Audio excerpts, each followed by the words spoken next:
গ্রামটা খুব সুন্দর। গ্রামে সাঁতার কাটতে খুবই ভালো লাগে। গ্রামের বাচ্চারা সাঁতার কাটে, বাট শহরে আসলে আমরা সেরকম সাঁতার কাটতে পারিও না। তেমন পুকুর নেই, আশেপাশে তেমন একটা পুকুর নেই, যে কারণে বাচ্চারা সাঁতার পারে না শহরের বাচ্চারা।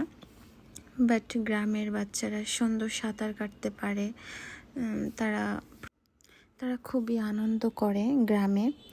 গ্রামে আসলে থাকার মজাটাই হচ্ছে আলাদা। শহরের বাচ্চারা তেমন গ্রামের মতো ফিল পায় না। ঢাকা শহরে যারা থাকে তারা অবশ্যই জানে। বাচ্চাদেরকে সাঁতার শেখানো কোনো কিছুই হয় না শহরের বাচ্চাদের, বাট গ্রামের বাচ্চাদের শেখাতে হয় না, তারা দেখতে দেখতেই সব কিছুই পারে।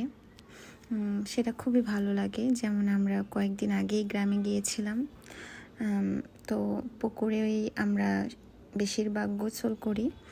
তো দেখলাম বাচ্চারা সাঁতার কাটতেছে, তো তার ভিডিও করলাম। ভালোই লাগে দেখতে। সাঁতার কাটতে আমারও খুব ভালো লাগে।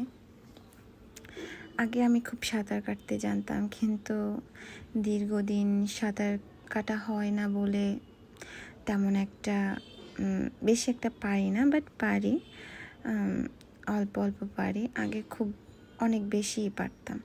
এই যেমন আমার মেয়ে হতো শহরে থেকে বড় হচ্ছে, বাট সে তো সাঁতার কাটা কিছুই পারবেও না আর জানবেও না সাঁতার কিভাবে কাটতে হয়।